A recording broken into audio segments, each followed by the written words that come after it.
Okay, number one, the pill, the birth control pill. And to understand why this is so important, or why I think it's the most important invention of the 20th century, we have to understand what happened to labor force participation of women over the century. So, as education grows, as white collar work grows, women's labor force participation steadily rises. But this is not, a linear path. Much like if you look at the history of growth, it's not linear. It takes off in 1800. This also takes off as well. And so typically what would happen is women would leave the labor force when they were married or when they had children. So there was not this expectation of a career, of lifetime work. So there was this evolution of them entering the labor force. But there was not this revolution that really happens after the mid 1970s, where women plan their career. They make these investments in education on the expectation that they are going to have a career, and they plan their marriage and they plan their childbearing around that career oftentimes. And so, as we'll see, really the birth control pill, allowed this to happen, or, was the technology that enabled women to make the family planning decisions that allowed them to invest in their career. Okay, so here's the data, and all of this, or most of this, is from a fantastic book called The Quiet Revolution by Claudia Golden, who's done a ton of work on this. So we can see this like slow and steady entry into the labor force, and really this inflection point around here, around 1970, when we have this huge increase in the labor force participation of married women in particular. Okay.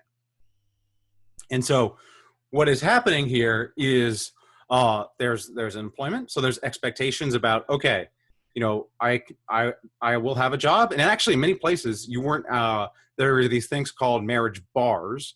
And so in many school districts or in many companies, it was actually written into the bylaws that women had to leave the job upon marriage. So obviously this changes. And now there's this expectation that, okay, I can work and I will work, through my childbearing years and after my childbearing years. Because of this, because there's an expectation of work, I will make investments in my education to get those high status and high income careers. And then this will affect family life by I can delay marriage until after I finish my education, or I can delay childbearing until after I'm established in my career. And really, as the slide indicates, the turning point in all of these is really the mid 1970s. So you can see this, like, for women born from 1947 to 54, they steadily expect as time goes on to work at age 35. But if we look at the birth cohort right after this, essentially all of them expect to be working at age 35. So it's pretty rare, at the beginning of this period, for a woman to expect to be working at 35. But by the time we get to women born in the early to mid 60s, they essentially all expect to be working at age 35. So this is like rapid societal change. This is a rapid change in expectations over, a course of, essentially 10 years. There's like a birth cohort of 10 years. All right. And so, we see this in a number of different arenas when cultural expectations can change very quickly. And, essentially these two graphs are showing you that there's a complete transformation in the expectation of work. Okay.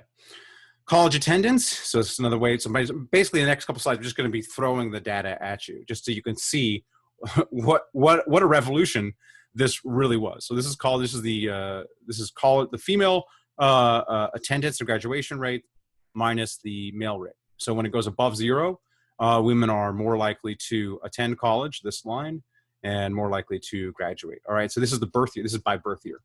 And so these are essentially women who are going to college right in the beginning of the 1970s. So you can see this group that is going to college in the 1970s, they steadily attend and graduate college at higher rates than men. We can see this in the majors. So previously there were like typical female careers like nurse and teacher. And so, the predominant major was education, but you could see the diminishment of education and switching into other different careers, and heavy investments in graduate school. So, in the early 1960s, you do not have a lot of women in MBA programs, dentist programs, law, medicine. By the year 2000, it's almost 50% in these postgraduate investments. And then we see the effect on the family life. So this is the age at first marriage. So you can see this again. This all happens around the birth year of 1950. So these are women who are really coming of age in the 1970s. So we can see that delay in marriage, and then it's flattening out here towards the end. All right, and this is especially prevalent. So this is for college graduates. Okay, and so you have this revolution in expectations, in education, and in family life. And what is the cause? All right, so why do all of a sudden women enter the labor force, married women enter the labor force en masse, and expect essentially to work for the duration of their adult life? This is a massive change. One of the biggest change, if not the biggest change of the 20th century. You're talking about 50% of the population is affected by this. So huge change. This is why I have it ranked number one, because essentially 50% of the population, the expectation about what their life will look like completely changes. Modern medicine saves hundreds of millions of people. So that's obviously going to change a lot of lives. This essentially changes the life of half the population. And then number three, I had cities, which essentially allow for human flourishing to take place. This is why I have the top three kind of in this order, and why I think they are the top three. So obviously there's not like many large scale societal shifts, there's not going to be just one cause. So there's not going to be just one thing. But very good empirical work suggests that birth control directly was one of the causes. And it's very hard to imagine this happening without birth control, because it needs a high degree of, in order to make these investments, you need a high degree of family planning. You need the ability to postpone childbearing until after those educational investments. It's not that it doesn't happen, but it's just much easier to postpone childbearing, to make the educational investments, make the career investments, then have children. And that's the pattern that we typically see. All right, and so some of the explanations was, okay, we have a rising wage of skilled jobs. Women are particularly suited to skilled jobs, and so the rising wage of these skilled jobs is going to pull women into the workforce. That's one explanation. We have the rise of divorce in the 1970s. That's another explanation that, okay, women are getting divorced, so they need to work to support themselves. And then we have the birth control pill. So I will kind of briefly dismiss these first two before delving into the evidence for the birth control pill. Okay, so the ratio of female to male earnings is really an outcome of the revolution, not a cause. So women are earning about 60% of what men are earning in the 1970s. This steadily rises through the 80s into the 2000s. So the argument for this is essentially, okay, the reason we see women entering the labor force is the type of jobs that women were getting higher and higher earnings, and so it was pulling them into the labor force. If that were true, we should see an increase here in the 60s that would cause them to enter the labor force in the 70s. So we don't see that. Really, what happens is women make these investments, these postgraduate investments, and that leads to higher earnings, although not obviously haven't caught up to, they haven't reached parity with male earnings. Divorce. So the divorce rates do rise in the 1970s. So they basically rise as married women are entering the labor force at a high rate. And so this one is difficult. They're probably both causing each other. So because women are working, it allows them to exit bad marriages. Essentially before, where there's little economic freedom for women, they're stuck in bad marriages where the male is the breadwinner. And so they're essentially stuck. They don't really have that many options. Once they start working, it allows them that economic freedom to say, I don't have to put up with this. And so, kind of like this one, women's entry to the labor force probably caused a lot of this divorce. And it probably, because it allowed them to escape bad marriages. Now, it also may have caused women's entry to the labor force. It certainly did happen that a divorce happened, and then the woman would have to find a job. So kind of both things are going on, but it's hard to make the case that this is the singular cause of the Quiet Revolution. And by the Quiet Revolution, we mean the wide-scale entry of married women into the labor force. So let's look at the evidence for the birth control pill. So this evidence will come, let me just skip ahead, primarily from Martha Bailey and Claudia Golden. Claudia Golden is the first one to kind of make this point, and then Martha Bailey really takes it up in 2005. All right, but first, let's get to the history of the pill, okay? So contraception is, initially illegal, and then in 1914, Margaret Sanger, begins the birth control movement. So this Comstock Act is finally struck down in 1936. The AMA reverses its opposition to birth control. So there's a steady movement in the acceptance of birth control, that it's okay to try to control birth, to try to limit births. And so we have the spread of condoms and diaphragms. And so by 1955, we have 40% of married women have used them. So we have some acceptance of birth control, but really, obviously, none of these methods are as good as the birth control pill. And so Margaret Sanger meets Gregory Pincus at this dinner party, and she's like, hey, you should work on this pill. She actually, finds or aligns, gets Catherine McCormick, who is a wealthy, actually, scientist, to kind of help fund Pincus after the government funding runs out. And so a pill is finally approved by the FDA in 1960. Now, it takes throughout the 60s, essentially, the rollout of the pill varies a lot by state. So this is unfortunate for the people who live in states that didn't get access to the pill, but fortunate from an economic history standpoint, because this is a natural experiment. Because different states got access to the pill at different times, this is essentially like treatment and control groups. So you can look back and observe to see if there are differences between women in states with early access versus women in states with later access. Okay, but by 1972, it is finally available for all women. All right, so this is Catherine McCormick. So she gets a degree in biology from MIT. She basically marries a very wealthy gentleman and kind of uses his money to really promote causes that she's interested in. One is the birth control pill. She also builds housing for women at MIT, because at that time period, there wasn't enough housing, because the housing was segregated by gender. There wasn't enough housing for women, and so she funded the first women's dorm at MIT. Okay, and so we can look at the Ngram viewer. I don't know if I've shown the Ngram viewer as a data source before, but really the Ngram viewer allows you to look at the popularity of certain terms over time. And so we can see the popularity of family planning and birth control just in the prevalence in books. Okay.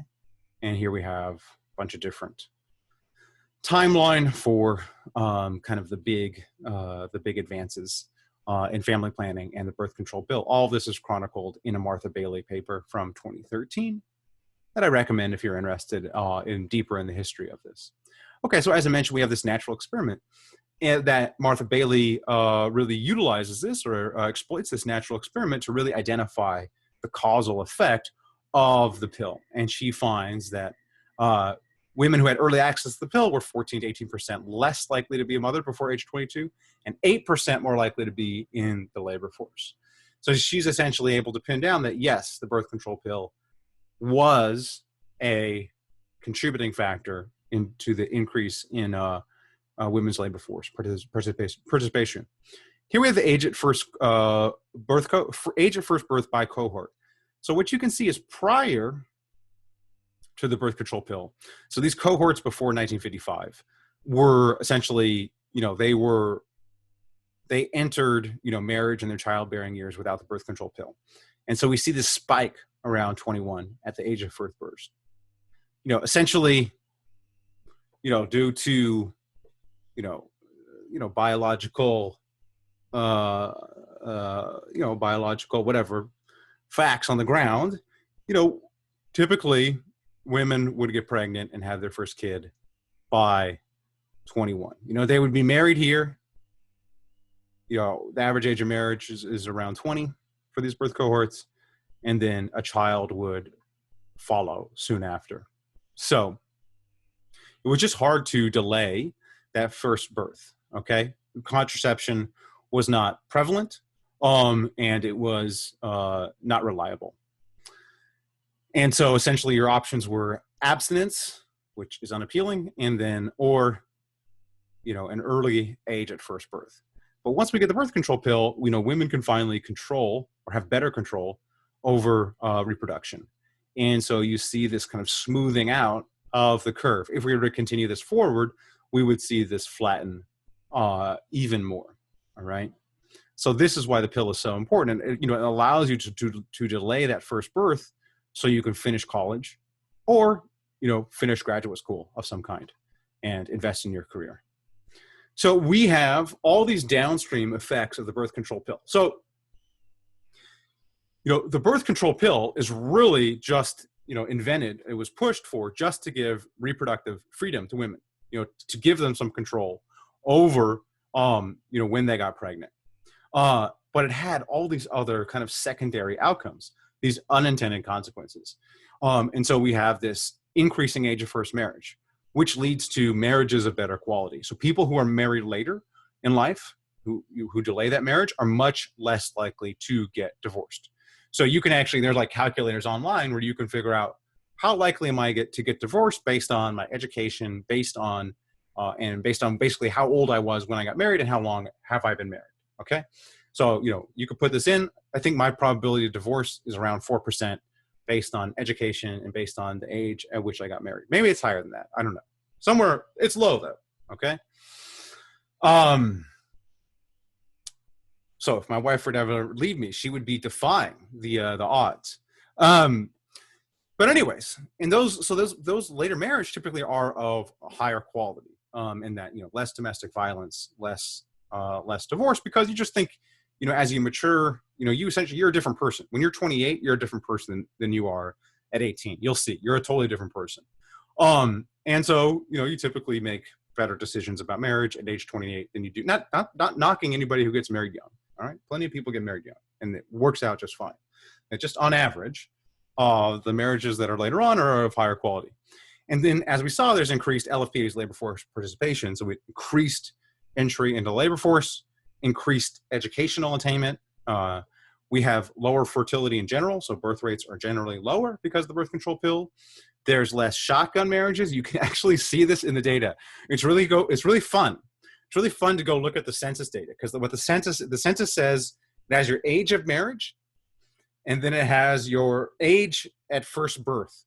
So you can identify shotgun marriages in the census data, because basically if the age at first birth is the same as the age of marriage, it's most likely a shotgun marriage. And so you can see that they decline after the advent of the birth control pill. Another result is it's greatly decreased the cost of leisure activities. Okay, this is just a fancy way to say that sex is less risky with the birth control pill. Okay, and then if we're looking at the effects on children, so essentially in economics, there's this quantity-quality trade-off, where essentially the idea is the less children you have, the more you'll invest in each child. So it's not saying like less child is higher quality or something like that. It's just that if you have less children, your resources, you put more into each children in terms of paying for school, paying for college, and so they typically have better outcomes. And so Bailey shows that for women who are affected by the birth control pill or in the early access states or access to states with family planning, their children have higher incomes if we follow them up later on in life. Essentially because since they have less children, they invest more in each child in terms of schooling. And so that in turn corresponds to higher incomes and higher educational